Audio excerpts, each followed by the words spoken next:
on day one, ukiekelea Biblia chini hivi, there's no debt we are paying. That is odious. I am going to do the following. I will suspend all debt payments with immediate effect. We have done an audit to date on what are public records.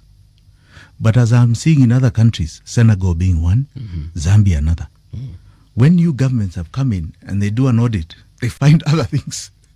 Okay? So we will do what is called an in-depth audit, because we believe maybe some of these books are fudged. An in-depth audit. Senegal, when Traore went in, they said that they had 70% GDP debt ratio. All right? He discovered that it was more like 96, 98 after a few months of an audit. When Chelema got in Zambia, he found loans he was in shock about that Lunga had taken. That were never public records. Yes. As required by law. So the first thing we're going to do is a clear audit. And I don't believe it will take more than 3 months. But we will suspend all debt payments. And I believe Kenyans are very right to know the truth of this monster. And we shall publish the truth. And I'll tell you, it is our belief that we do not have debt. And any illegitimate debt we have has already been paid to illegitimate sources. And we will not pay those illegitimate sources anymore, and we want our money back. All right? So we believe we're beginning Kenya on a new slate. We'll have a saving of a minimum, we believe, of 2 trillion shillings a year from the current taxation, tax revenue that is That is the amount of money tax we revenue save. On tax revenue. Now, what does that allow us to do? That's where we get to our second finger. It allows us to ensure that we can provide free universal health care for anyone who is a Kenyan citizen. That your ID qualifies you to get free healthcare. And I think I want us to reach a stage where we start talking about what is that quality of that healthcare. That is when now we'll really be debating issues. All right? But you'll get free universal healthcare. There'll be no SHA, SHIF payments. We've costed it. They said universal healthcare costs about 178 billion. I'm seeing the debate currently going on that it's averaging claims of about 9 billion a month, of 6 billion collections of SHA. So they're in deficit problems. But even if you calculate whichever way, our view is that it can never exceed 200 billion. So what does government do there? Government simply becomes a facilitator for private concerns to further free universal healthcare. Two. Three. Free primary and high school, tertiary. And I want to extend it to Tibets because I think we need to really expand that program. Right? That again has been costed. We know that capitation per year for a primary school kid is 4,000 shillings. All right?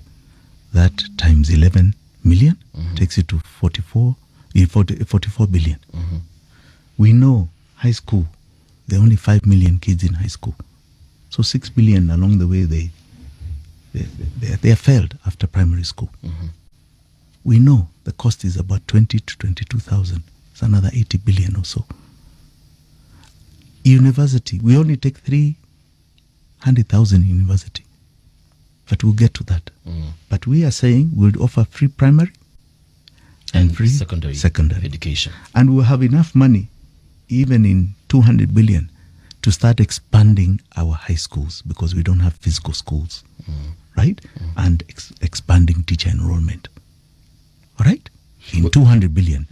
I've accounted for 400 billion, right? In those two items. Remember, we are saving 2 trillion. 2 trillion yearly. All right?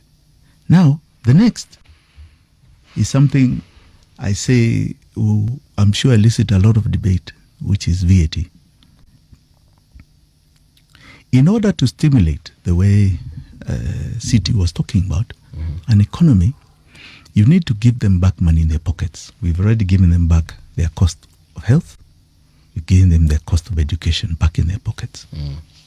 Now we want to give them back taxation.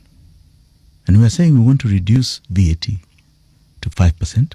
So you now reduce the cost of goods and services, right? So we are saying non-staples, 5% sales tax. All right? Which today VAT collects about 400 billion. We are saying reduce it immediately. But what happens is that you get a bigger spread of people participating in the economy. Goods and services will be purchased at a much higher rate because it's now cheaper. Right? It's a big stimulant. You have three issues here that will become a big stimulant. In fact, I'm sure a lot of economists will tell me that we're now going to overheat the economy. There'll be too much money chasing too few goods. And we have instruments to deal with that. Right? But you are giving people back money in their pockets. Because government does not need it.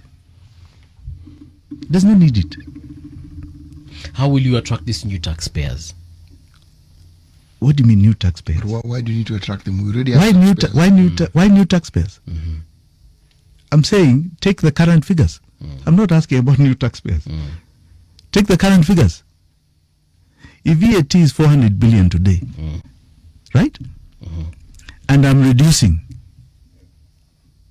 to 5%, we'll probably collect 150 billion. But we don't need the rest. For what services? Moving forward. We are saving 2 trillion from debt payments. So for what services? Okay. All right.